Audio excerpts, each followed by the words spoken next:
Thanks for inviting me.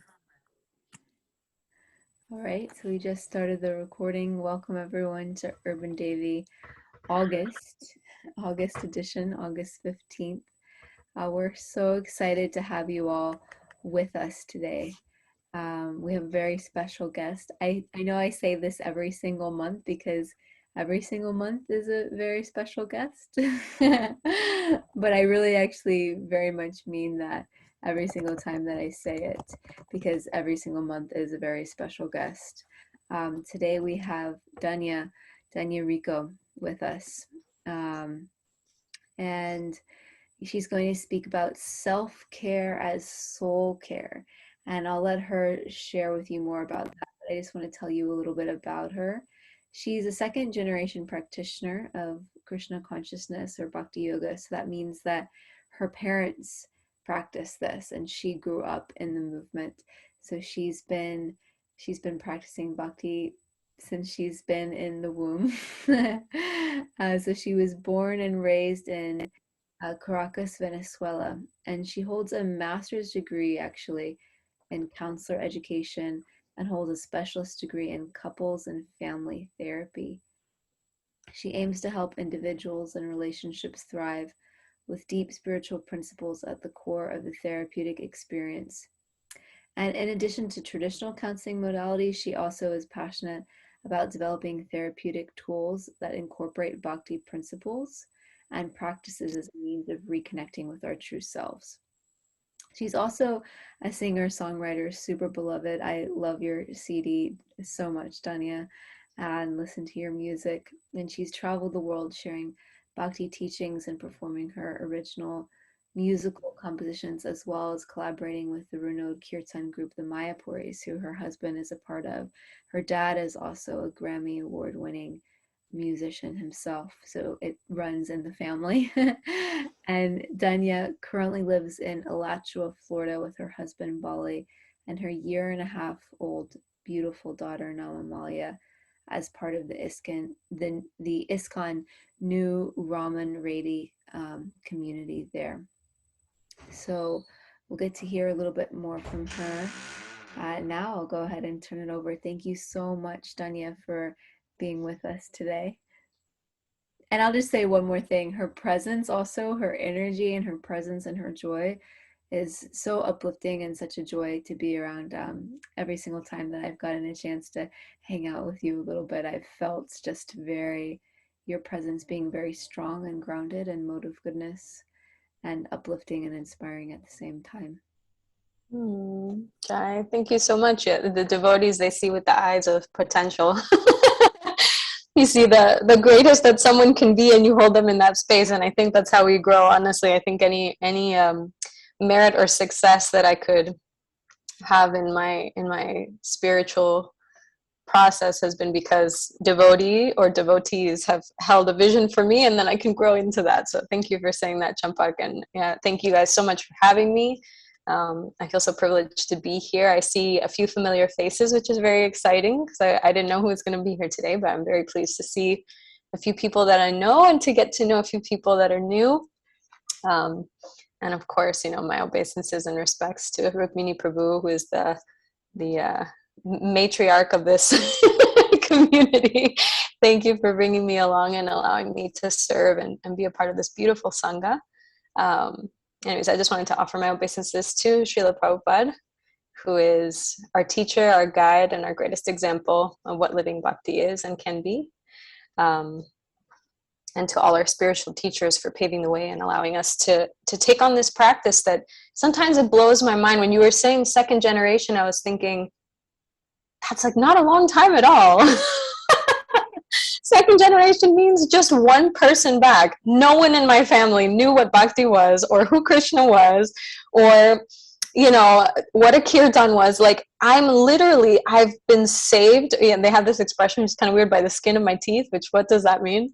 But I've literally been saved by this sliver of I just happen to be in the right body in the right place at the right time, and I'm one generation away from having totally missed the boat and not even know who Prabhupada is, which is mind-boggling. So anyways, I'm feeling especially grateful once you said that, to think wow, so close, and I'm so lucky. And we're all so lucky. We're also lucky because however we came to bhakti is the perfect way, because we're here, right? I might have been born into it. Some of you may have come to it in the middle of your life or in the winter of your life, or, but we're all here at the same place. And bhakti is timeless. Time is one of Krishna's material energies. And your spiritual practice is timeless. That's why Krishna in the Gita, he says there's no loss or diminution. Literally, there's no going back, because once you're there, and it's eternal and it's all pervasive. So kind of holding space for that, it gives us all a chance to just really dive into the present moment, but not the present moment in a kind of woo-woo, kind of new agey, kind of just it's like really the present moment is full of spiritual potential, because if you're with Krishna now, then it's the same as being with Krishna always, as long as you can sustain that, right? So a little, a little abstract thinking first.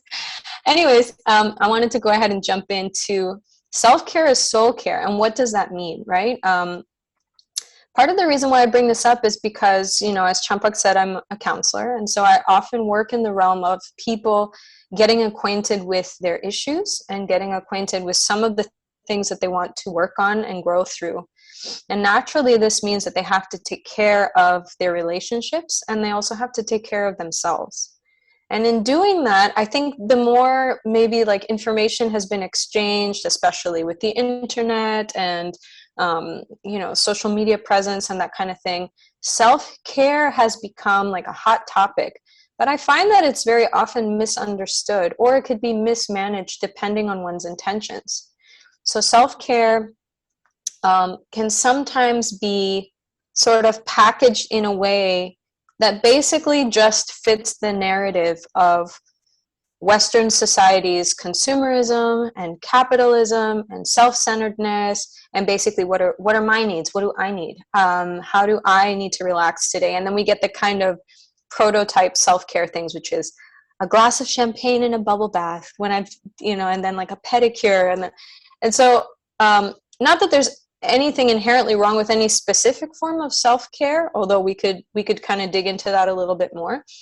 But the why of self-care is really going to define the what of self-care.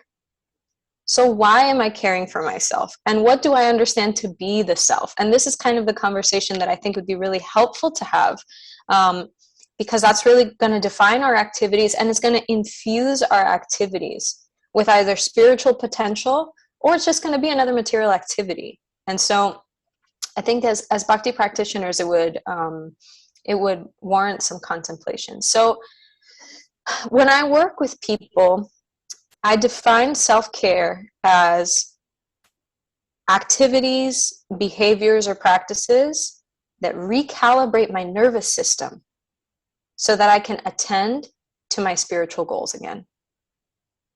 Okay, so there's a couple of layers to that, and we will get into all of it, but I wanna be very specific about the nervous system and why that is going to be kind of the key to the kingdom here. And the why is so I can get back to doing my work, so that I can get back to my spiritual goals. It's not so that I can pop back into my 9-to-5 and be an extremely efficient employee. It's not so that I can indulge in a way that makes me feel like it's going to look great on social media, is going to make for a great post, or makes me feel very feminine and very flowy and very this. It's like totally, that is pop culture self-care, and that has its own space in the world. But I think as bhakti practitioners, the why of self-care is so that I can ground in and take my spiritual life and all of my spiritual responsibilities seriously without it wearing me out, right? So that I can reinvigorate my spiritual practices, so that I can come at it with vitality, with energy, with enthusiasm, right? And so everybody on board with that definition? Is it okay for everybody? Okay. Cool. So as we kind of move through that, I did want to look, because out of just curiosity, we were chatting earlier in the pre-show, how I think Prabhupada was an emblem of self-care. And in so many ways, he did so much with so little, right? He arrives with $7 a cargo ship in the Boston Harbor. But in his day-to-day practices, he actually did take really good care of himself, right?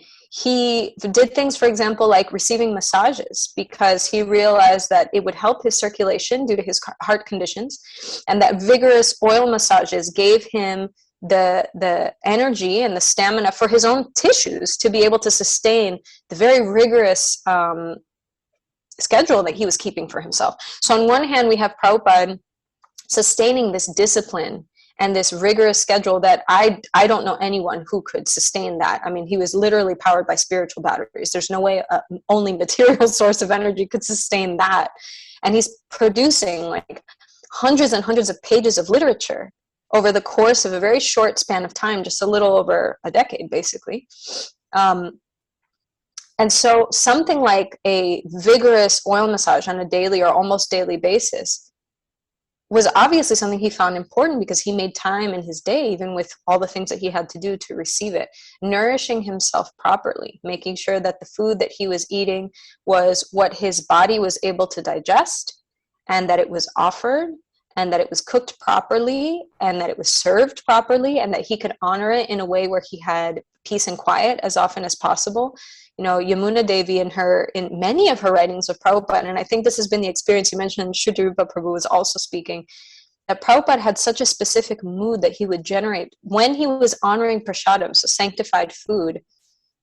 It was a meditation. It was literally a meditation. And so for that to happen, that is a form of self-care too, because, you know, when we get down to brass tacks, this is our meal. We have to do it a couple times a day. It's just like kind of a routine thing.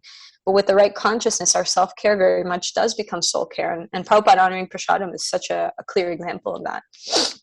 Prabhupada going on walks, right? And so he's teaching and speaking and still fulfilling his mission, but he's literally moving his body, because from what I recall, and you can correct me, I think the doctor said, like, you need to walk or your heart will actually fail you.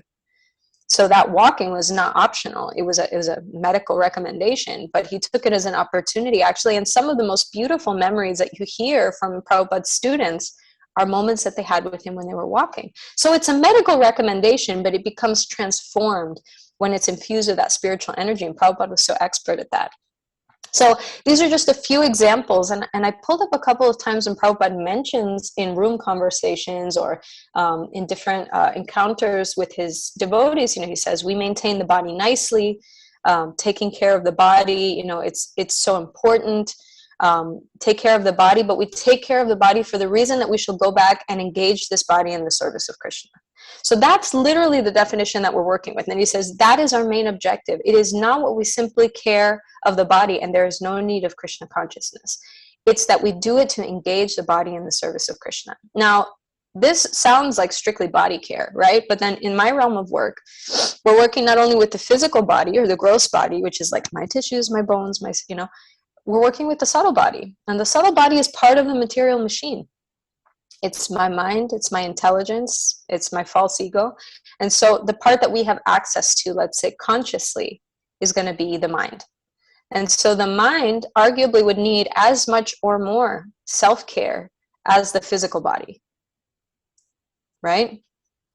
If someone was skipping meals regularly and found that they were suffering from digestive issues, it'd be so natural for one of us to recommend, you know, like, you should just prepare a nice meal for yourself and sit peacefully and have that meal, because then you'll be able to do all the things that you want to do once you feel nourished. How easily or not do we say to somebody who's struggling with problematic thoughts or difficulties in a relationship, you know, you should sit down and really work through those issues and allow yourself to integrate whatever learning you need to get past that, so that you can go on doing your service in a nourished way. So essentially we're saying the same thing, which is, if you need to attend to yourself and you know that deep down your goal is to then be able to serve others, your community, your family, so on, from that place of nourishment or from that place of balance and groundedness, then you need to take care of it as if it was a digestive issue, as if it was, you know, any other kind of medical condition, because it is part of, at the end of the day, the machine that we're given to serve with. So Prabhupada is very adamant about, you can't just take care of what he calls the cage and not the bird inside, right? The bird being our conscious self, right? Our soul. We can't just be adorning and cleaning the cage, that external thing, and not address that innermost need. However, how sad would it be to have this beautiful I'm thinking of a tropical bird because I assume that's what I would be if I was a if I was a bird. I'd be one of those like weird birds of paradise that do the funny dances in the jungle.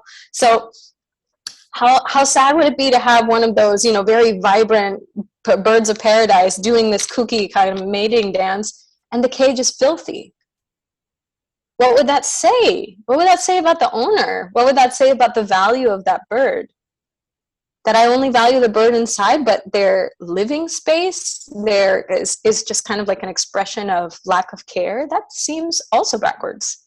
So I think not just cage consciousness, and ultimately bird consciousness, including the cage. So that's what we're talking about, right? Soul consciousness, including the body. Not confusing the two, knowing that there's obviously a clear order of priorities, but making sure that, you know, that the cage also represents our care for the bird, if that makes sense. So if you guys want to kind of gently brainstorm what kind of, this is not the breakout question, but it can be part of the breakout conversation. What kind of bird would you be?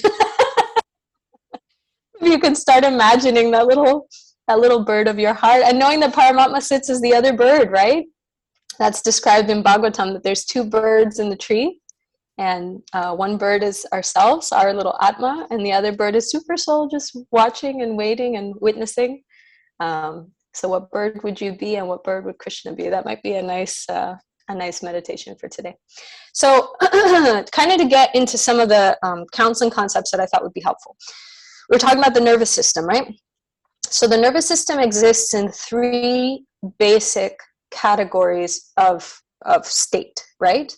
One state is the parasympathetic state. Parasympathetic state is known as rest and digest. It's basically when I'm chilling.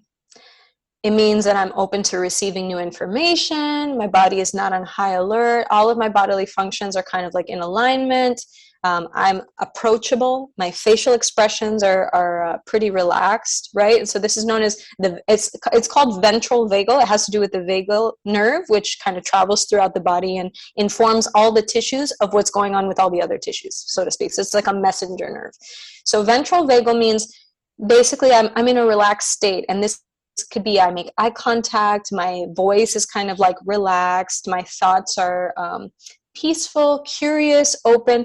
So it's not kind of like an apathetic state of relaxation. It's an engaged state of relaxation. So for example, I'm reading an interesting book. I hear a song that I like.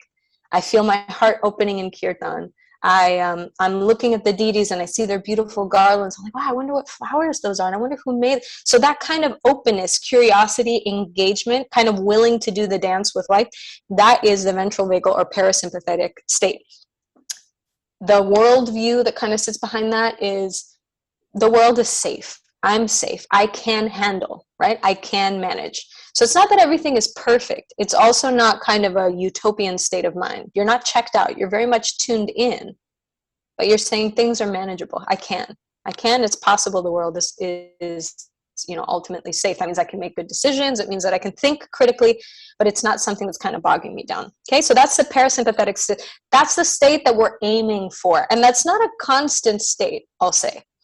That's a state that we're touching base with, right? And so we're always returning to center. Just like in our physical body, homeostasis is not actually static, right? It's not like our heart is always upregulating and downregulating based on our activity. Our lungs are always upregulating and downregulating based on our need to kind of pump oxygen and clear out carbon dioxide.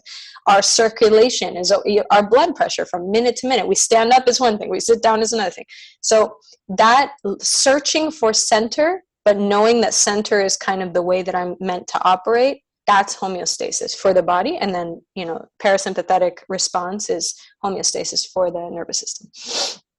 Now, what happens when we encounter stress, when we experience trauma, when there is a true emergency, is we enter the sympathetic state. The nervous system activates, right? And so this can feel like facial expressions being very limited, so you don't have a full range of creating facial expressions. The world or something is perceived as dangerous or threatening, right? This is fight or flight mode. The other one was rest and digest. This is fight or flight.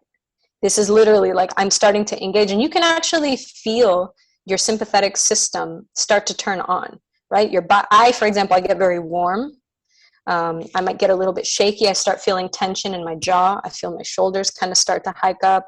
I might get a little fidgety, right? I might get a little itchy. I feel like a little bit uncomfortable. And I notice in my eyebrows start doing, this is what happens when you do a lot of Zoom meetings. You start noticing what your own sympathetic responses are under stress. You start seeing kind of your brow turn it. Okay, so these are my particular, and they're pretty common, my physical responses to stress.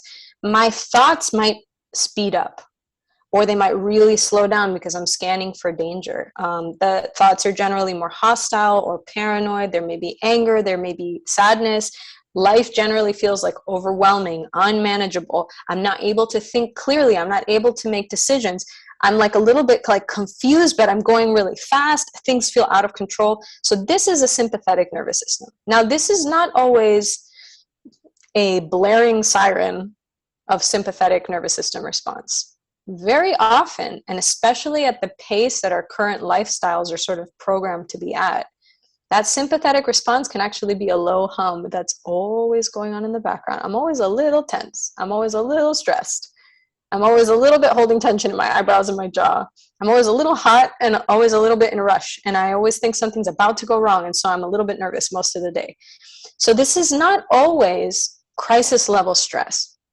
What happens is if I'm tuned out to my stress, if I'm not actually in touch with what it is that's going on within me, this stress is just going to start to kind of fade into the background. And many of the other activities in my day-to-day life are going to be getting most of my attention. My kids, taking care of the house, my job, my clients, my service that I have to do, the weather outside, something that came up on the news, vax or anti-vax, left side, left wing, right wing. So all of these other distractors are going to be here at the forefront because those are blaring sirens.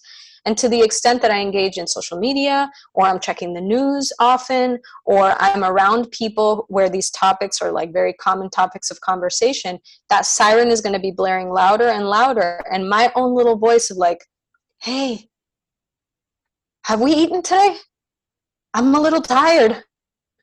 You could probably use like 2 more cups of water. All of these like little tiny voices that could help us downregulate or upregulate our nervous system to find that homeostasis.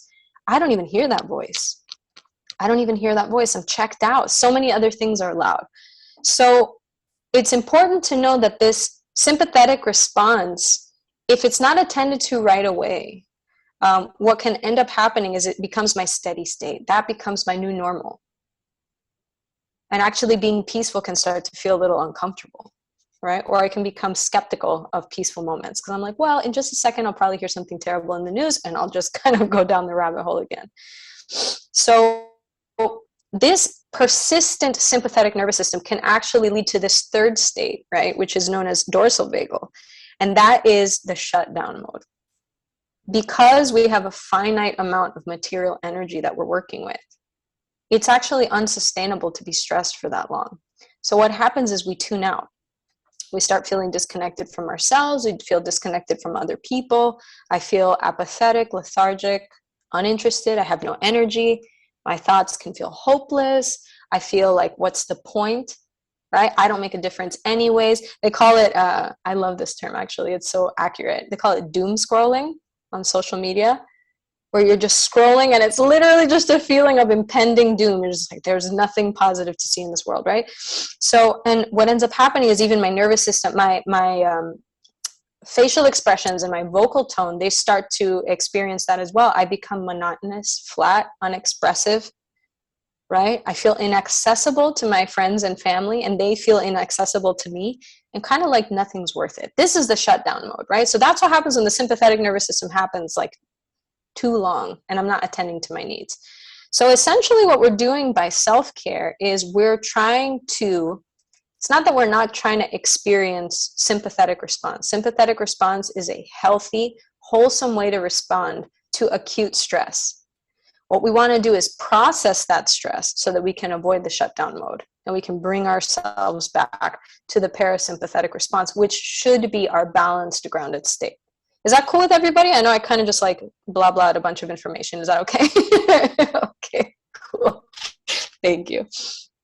All right. So the natural next question would be, so how do I do that? Right? One thing is to recognize that there's a difference between stress and emergency.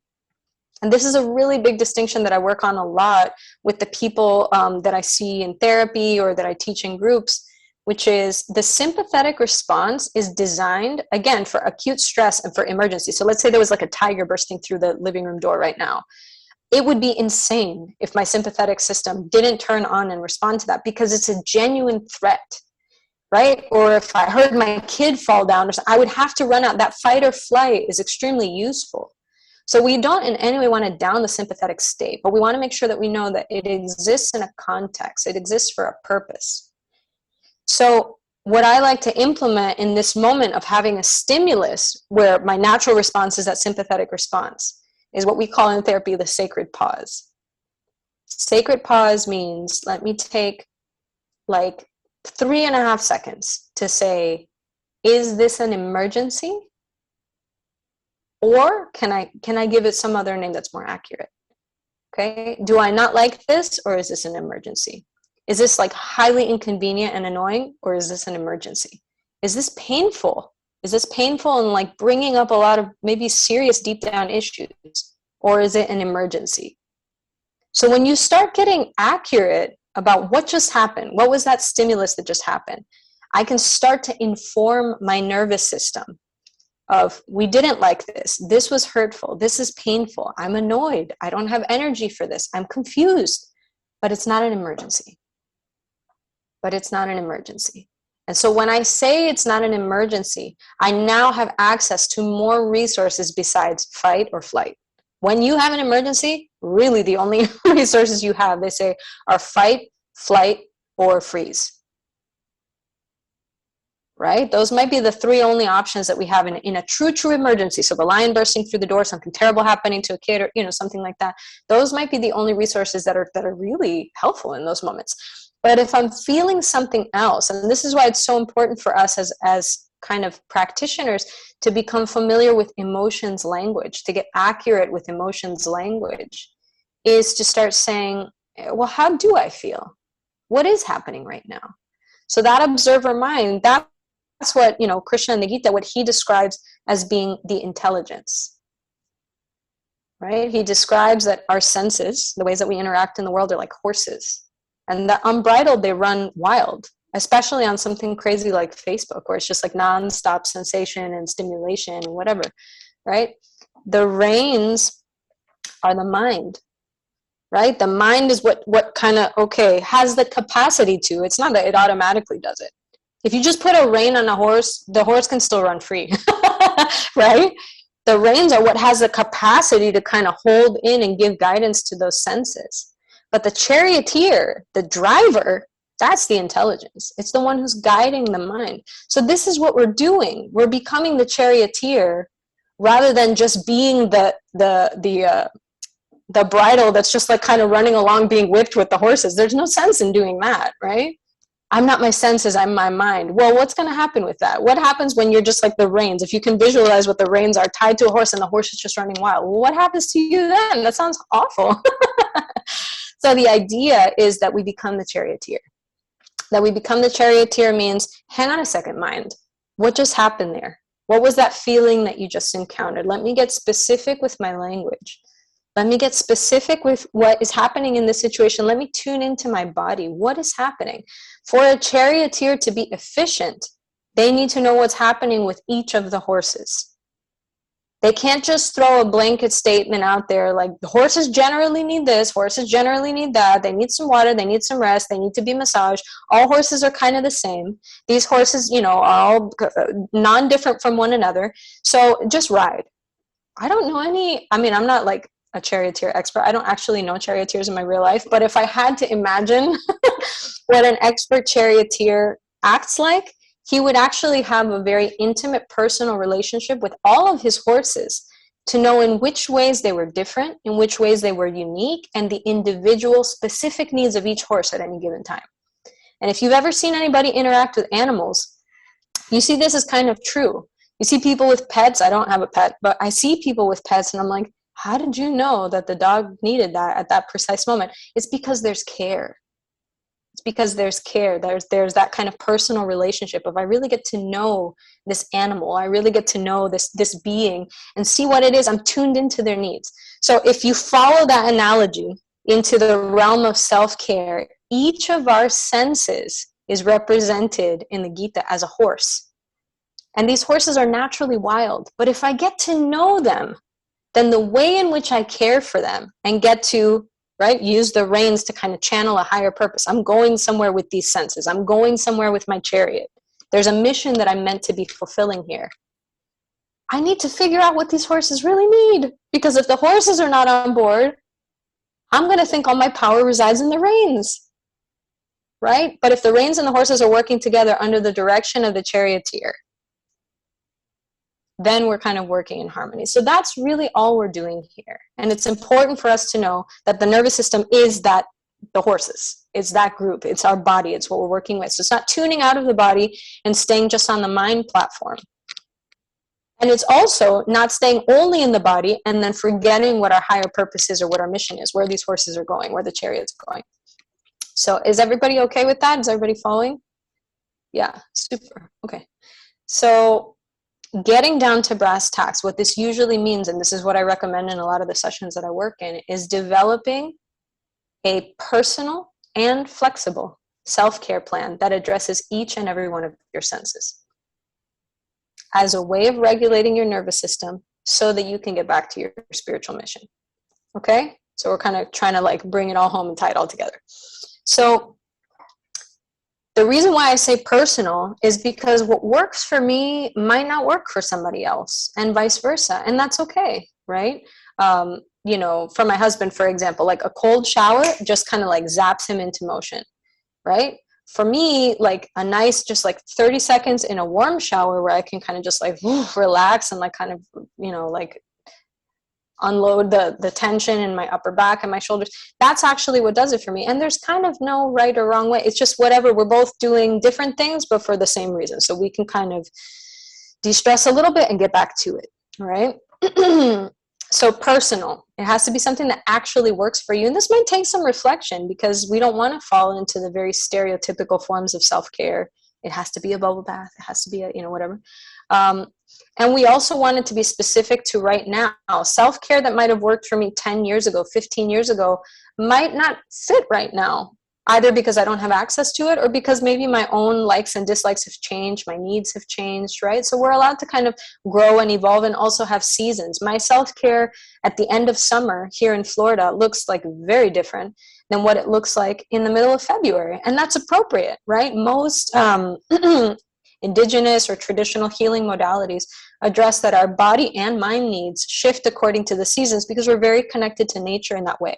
So honoring that, that's the flexibility piece, which is I can change and shift my self-care according to what my needs are. And that doesn't mean I'm constantly hopping, but it means that I create periods or seasons where my self-care looks a certain way.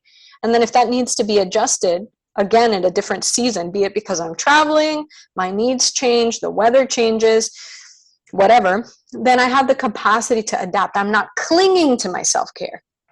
Right? If I don't get that warm shower, I'm going to lose it on my kids. That's not the idea either. Because then it becomes a control thing. It becomes my self-care is controlling me rather than I'm implementing self-care for a higher purpose. So always with that mission in mind. Always with that mission in mind. So what I recommend doing is taking each of the senses and saying, what is something that I can engage this sense in that specifically resonates at the vibration of soothing? Because what's happening when the sympathetic nervous system is like on high alert, is on fight or flight, or I'm reaching that point of shutdown where it's just like I cannot deal, I'm powering down, I have no ability to engage, is that my nervous system has lost its capacity for soothing itself. So this is, again, this is a little bit of a shift from the pop culture vibe of self-care, which is indulge, you deserve, enjoy, get the most, you know, squeeze every last drop out of this, whatever, blah, blah, blah. It's a totally different vibe. We're talking soothing, which is the opposite of stress. The opposite of stress is not enjoy. The opposite of stress is soothe. And this harmonizes really well with the mode of goodness.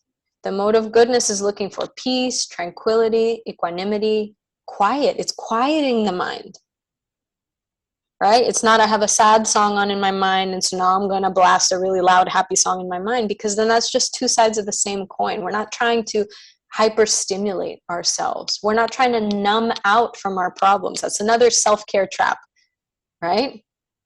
Which is, you know, I had an argument with my husband. I'm going to go for some retail therapy. Okay, so, and then what? And then what? You get a little dopamine kick from buying a bunch of new stuff that feels good for like 30 seconds. And maybe by the time I'm in the car, I already have buyer's remorse. Or I have a text from my husband who I was just in a fight with, and we haven't resolved anything, but I have a new outfit on. Like, it doesn't go all layers deep. It doesn't go all layers deep. So the idea is not to tune out. It's actually let me soothe so I can properly tune in. You're leaning into your life. You're leaning into your service. You're leaning into your relationships, but with a soothed nervous system. Because otherwise, what I'm going to do is likely check out, which is like my retail therapy escape, right? Just target therapy. Or what I'm going to do is lean in, but guns blazing, which is also not what I want to do, right? Which is the fight mode. One is flight mode, the other one is fight mode. So what I actually want to do is take each and every one of my senses and go, what can I do right now? What are one or two things that I can do right now that would soothe me? What's something I can see? What's something I can taste? What's something I can touch, like feel? It could be temperature. It could be sensations, right? What's something that I can smell? What's something that I can hear that would soothe me? And what's beautiful about this is that Bhakti offers a multi-sensory extravaganza of experiences, right?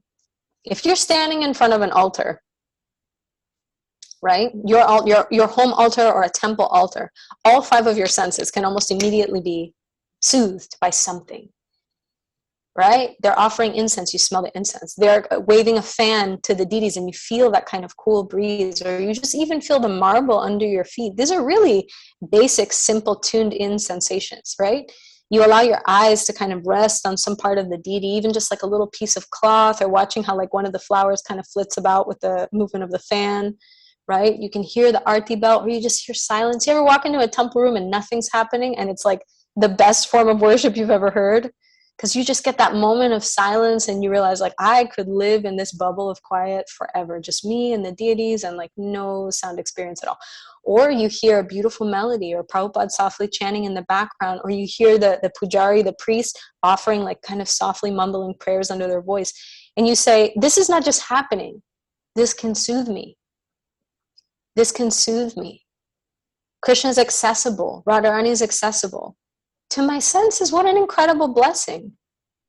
They're not made of matter, and here they are in matter, just so that I can understand them a little bit while I am kind of embedded in matter, and this is my kind of way of understanding life, right?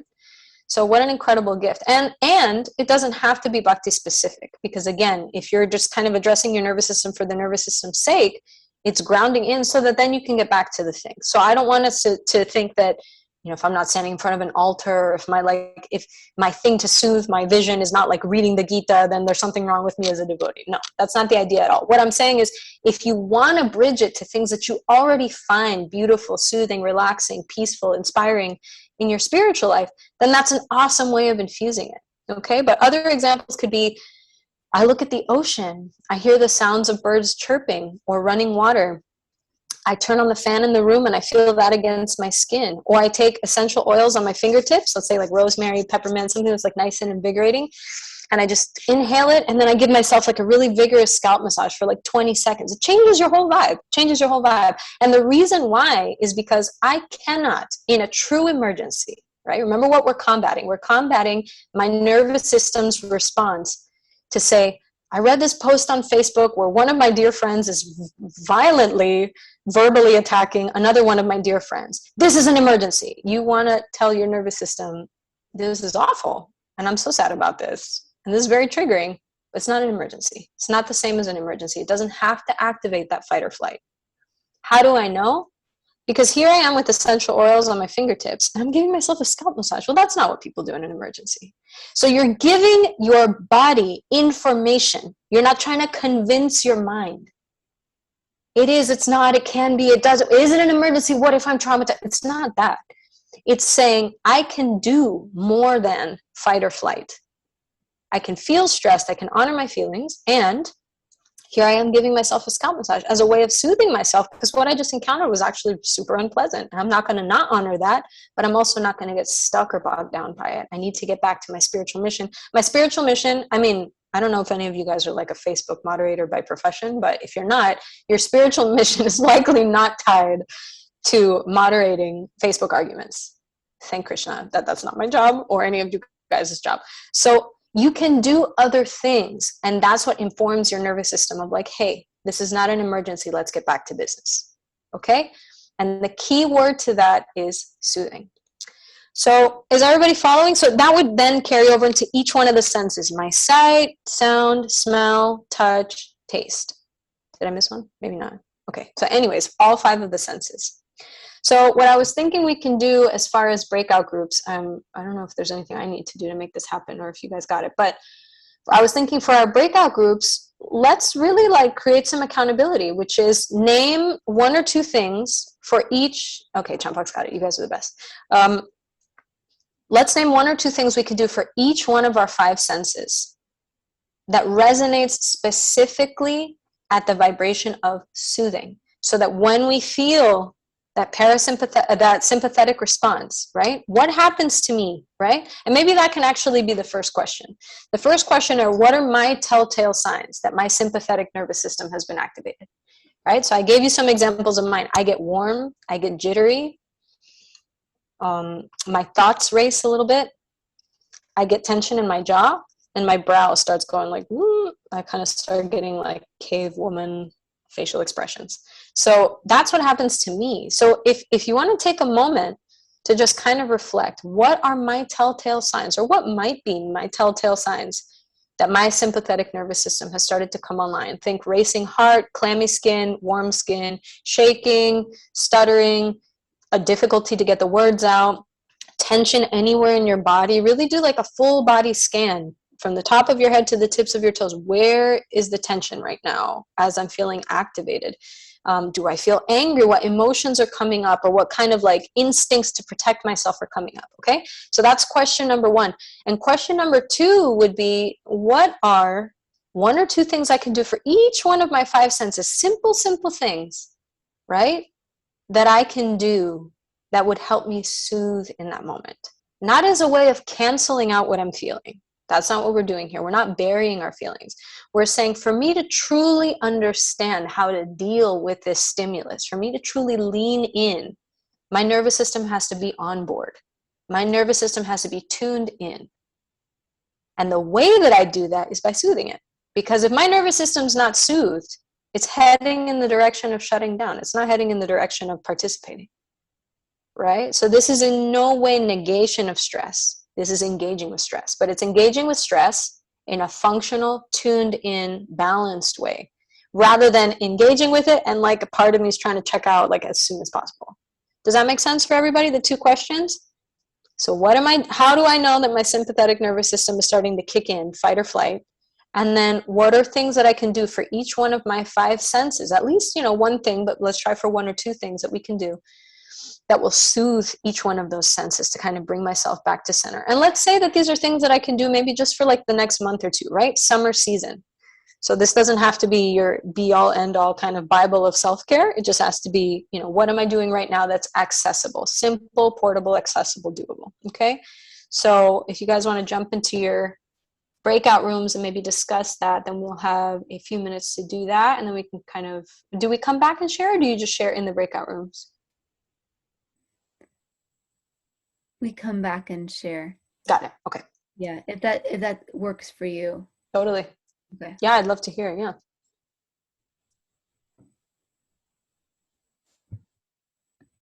Okay, just one more moment while I finish the groups. They're going to be just random. So we said about 2 to 3 people, Champakalata, per group. Yeah, if we do 3 people, then it'll be about 6 groups. Okay. So let's do that, and we'll talk. We will discuss for 15 minutes till 1 o'clock, and then come back and share for 5 minutes. Sweet.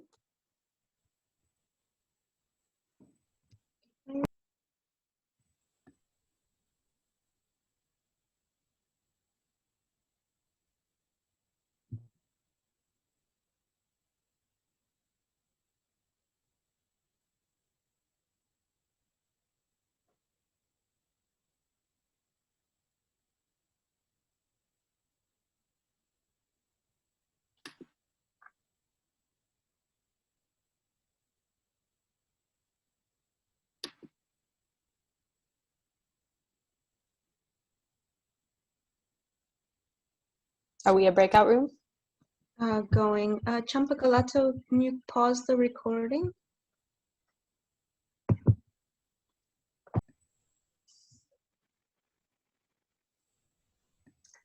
All right. Well, I'd be super happy to hear anything that you guys wanted to share, either about your telltale sympathetic stuff or what you want to use for your self-care for a little bit. I mean, anytime that I've asked this question, I think like 9 out of 10 times I hear something that I would have never thought of myself for self-soothing, and then I'm like, oh man, I want to try that. So when you share, you're not just letting us know what you do, you're also giving the rest of us ideas, so we can treat this kind of like a group brainstorm and see if that resonates for any one of us. So I don't know if we do.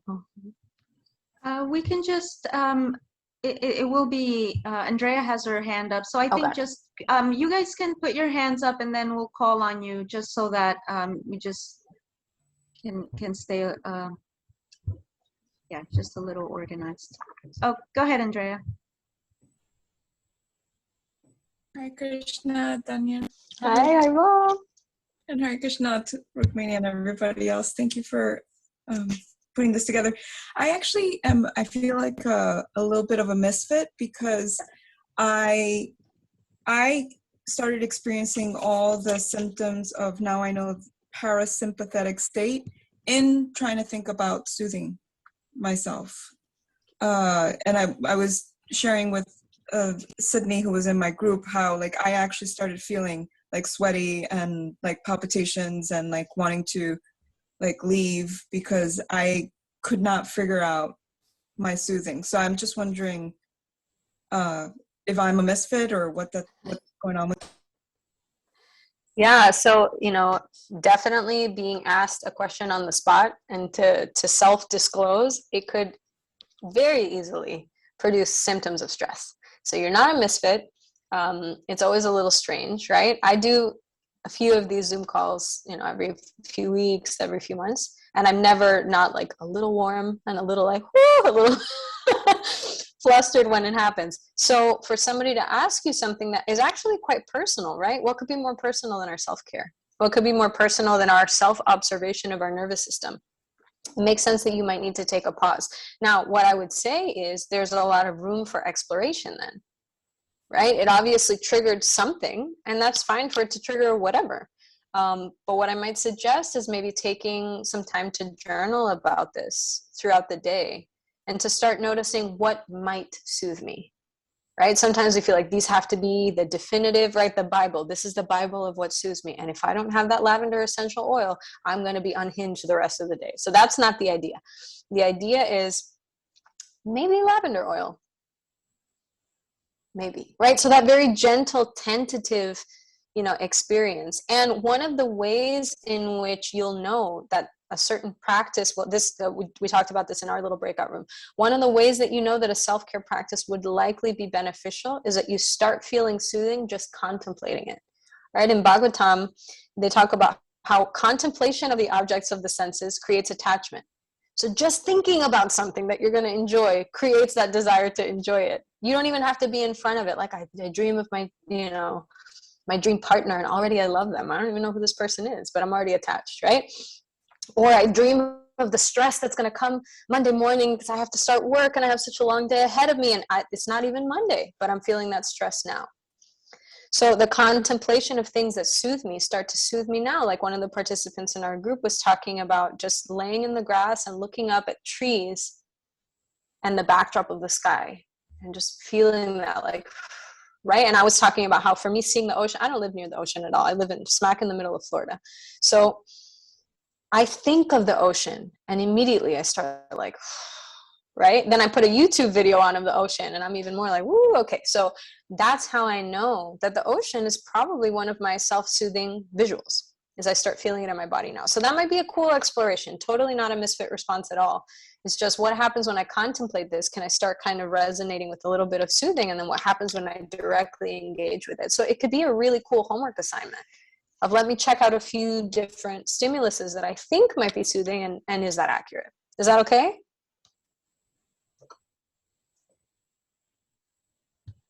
That's fantastic. Anyone else have any questions or comments, or just want to share what came up in their group? You can also send things. Oh, okay. You can also send things via the chat while we're waiting for hands to go up. I'll just share quickly. I thought this was great. What Champakalata was reminding us of, that you said too, is like you start just taking that pause, and whatever soothing mechanism you have, and like, who does this? It just sends a different message to the body. So I'm inspired to just I have some essential oils to like actually make a spray and walk around with it. And once I start to get, I actually just start spraying myself, and it will be weird when people see, like, that will be my first response. Just wait, let me get my oil. But what I wanted to share with you was that I think it was such an aha moment for me, that unless you ask the question, what are your telltale signs, we often are missing the body trying to tell us what's going on. We don't even realize that the telltale signs are happening. We don't know what they look like. We haven't acknowledged them. And then the only thing that, well, at least my experience, but I think this is a common thing, the only thing we do realize is when we've already crashed, when we've already snapped at someone, when we've already gone into a depression. And so I just found it really, really powerful and important to bring attention to what are the signs before, like the little flashing lights before we're just crashing, and then we need to do more damage control rather than prevent. So I really appreciated that. I wanted to share that. Thank you so much. Yeah, beautiful. Yeah, and I encourage the people that I work with to incorporate body scans a couple times a day and just have them at predictable times. It could be morning, noon, and night. It could be after lunch. It could be while my kid's taking a nap. Just take 30 seconds and scan your body, just like an MRI machine, from the top of your head to the tips of your toes, and say, if there was going to be any tension, where would it be right now? If my body was holding tension, right? And so what's cool is you're not like in search and destroy mode. Like, tension is not allowed to be in my body. It's a very gentle, tentative, exploratory, like the mood is curiosity, right? Hard to be curious in an emergency too. So it's a good vibe to tune into, which is, I'm curious. If there was any tension in my body, where might it be right now? And you do a little body scan and you're like, aha, I said before, my telltale sign is my jaw. Aha, I do have a little tension in my jaw. And it's not that you have to do anything about it. A lot of times, and any of you guys who have taken a good yoga class will know this, just resting your awareness where there's tension starts to relax the tension. It might temporarily amplify the tension, right? Because your body is like, hello, I've been sending the signal, like, thank you. And then you start kind of relaxing, because a lot of times the body just needs to be seen, or an emotion just needs to be seen. That attention is nourishing and healing in and of itself. So I love what you're saying, which is like, what is your body trying to tell you? And does it have to get really loud or shut down before you pay attention? Or can you hear it when it's a little quiet? That's really nice for our body, for our nervous system, to hear it when it's quiet. Just like when I hear my kid, when she's speaking quietly, if I'm checked out, she's just going to get louder until I hear her. That's what our nervous system is like. So can I just tune in and check in when everything's a little bit quiet, and that way it doesn't have to get so loud? It's compassionate. Yeah, and I love what you're saying, because it also speaks to me that it doesn't have to become a toxic disease. It doesn't have to become, cancer, or, any other millions of other things. It can catching it right there in the bud, and just observing, and like a little child who just, in our group, Leela and I both thought of the same thing at the same time, that it's kind of like a mommy, and the child has got the apron. I mean, the mommy's got the apron, and the child, mommy, mommy, mommy, and the mommy is just, doing her cooking or whatever, and not listening.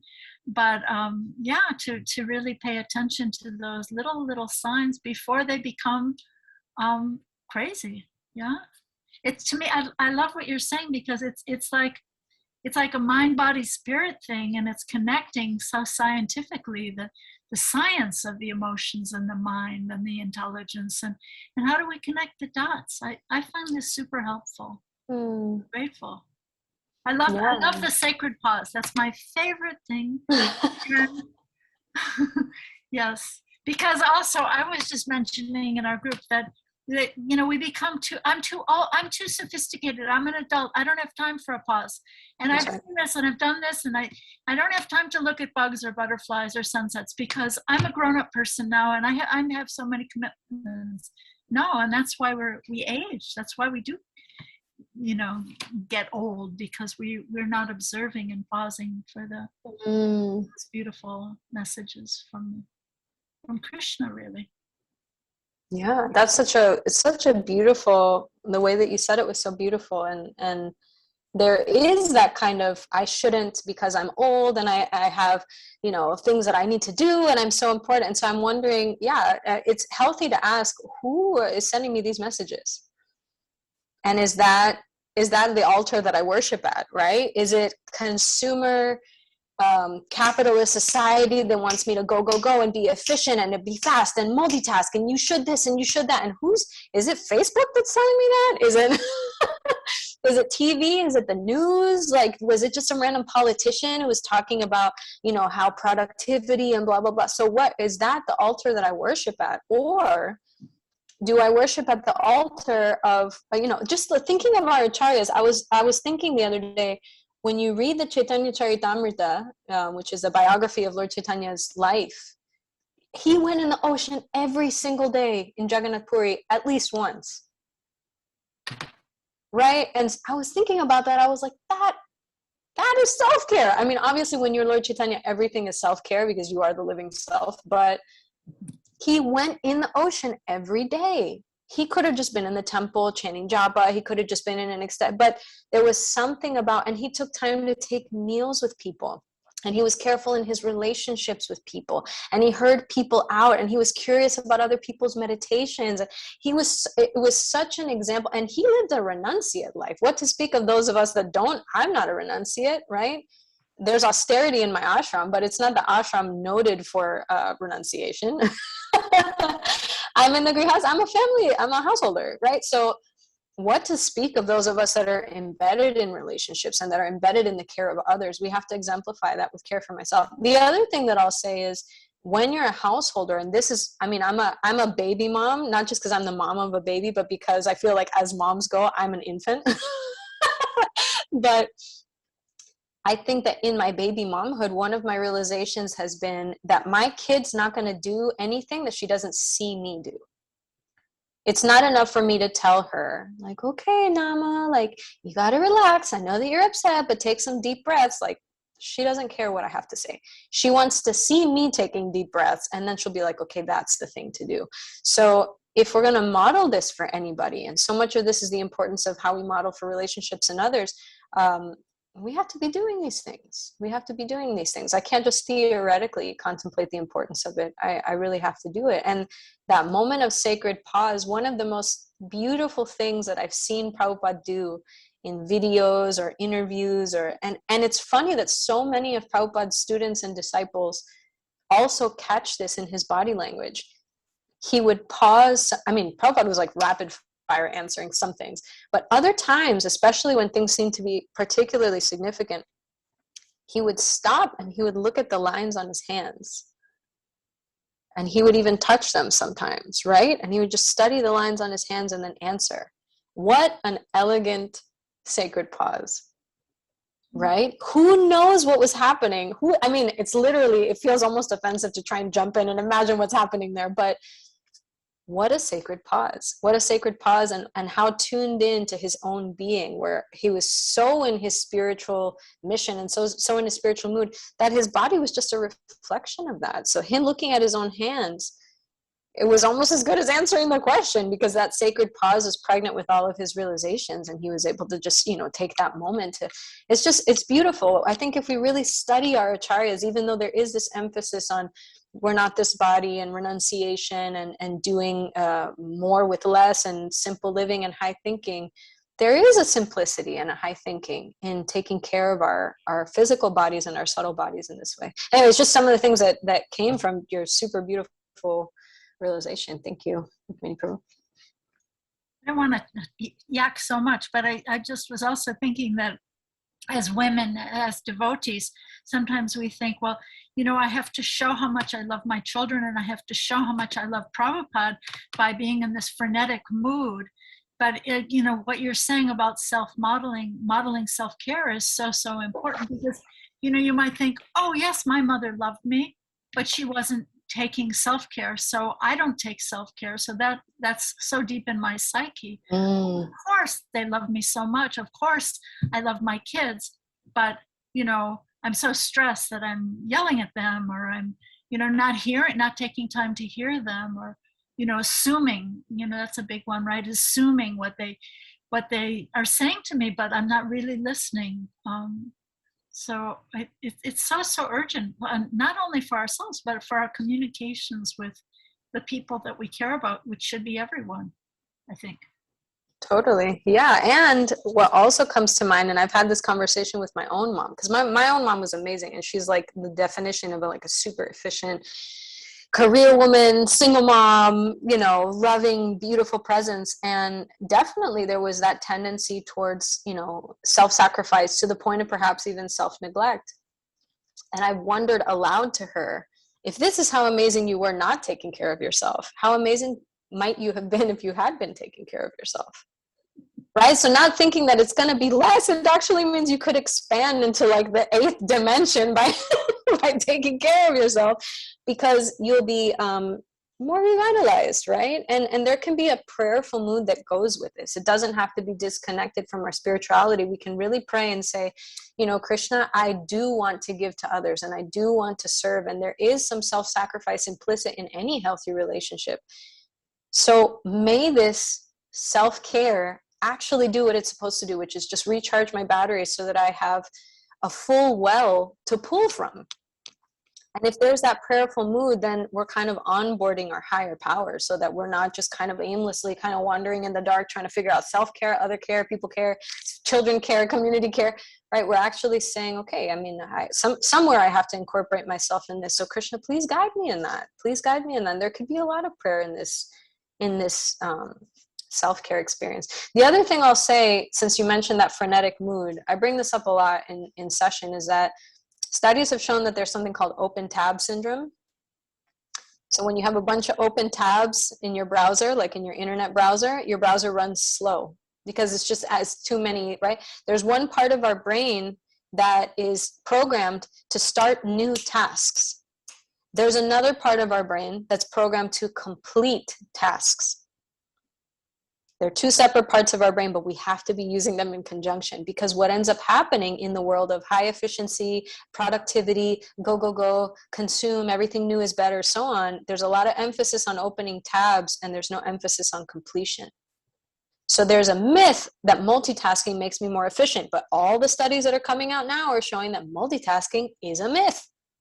You're not actually doing two things at once. We can only do one thing at once. If you're thinking that you're doing two things at once, you're actually doing neither. So it's realizing, am I just opening tabs? Am I just writing a list of things to do? Or can I have follow through? And there's a totally different set of neural pathways that kick in. When I start something, I focus on it and I finish it. When I start something, I focus on it and I finish it. And it's much more mode of goodness, because mode of goodness means maintenance. Can I stay with something? Mode of passion means I'm really good at creating. I'm starting, frenetic, right? And so it might be a cool contemplation, right? It might be a cool kind of exercise for reflection, which is, am I really good at opening tabs? Or can I also kind of sustain attention, maintain attention, and then complete? That's definitely what gets me in my frenetic state, which is go, go, go, go, go. And my browser's like, ah! Wow, so excellent. Thank you so much. I just want to read some of the comments that were here, and then we'll close and we'll have announcements. Thank you, Dhanya. I feel like we can talk about this for a really long time. It's so informative and useful. So we had something here. Let's see. So Andrea and Sydney were trying to figure out that anagram, and she found it. It's HALT, the acronym. Hungry, angry, lonely, and tired. So taking that moment to ask yourself, what's going on? Am I hungry, angry, lonely, or tired? And I think that's also, yeah, we just checking in, right? What's happening? What am I feeling? What do I need? Yeah. You know what they use that for? HALT. Specifically, HALT is tied to decision making. They say these are the 4 states in which you should not make decisions. Do not make decisions if you are hungry, angry, lonely, or tired. So that's important. Not just am I HALT, it's let me just make sure not to make any important decisions in any of these states because I'm not thinking clearly. That's beautiful. Yeah. That speaks to your sacred pause. Yeah, exactly. Very important. Very nice. And then we have from Isabel, they were speaking in their breakout room, listening to all of you. The sharing is soothing. Thank you. Thank you so much for the talk. Thank you. So a lot of thank yous. Haribol. Okay. Wow. Thank you so much, Dhanya. That was amazing. I actually feel enlivened to dealing with the stress and the overwhelm that sometimes comes in our service. Like, yeah, okay, I can do this. So I feel really inspired, just like it feels when you feel like you have tools and that it's okay, it's normal. I'm not the only one that's feeling like this. It just gives you a little bit more of inspiration and that ability to manage. So thank you. So for our announcements, our next Urban Devi is September 19th with Shraddha Devi.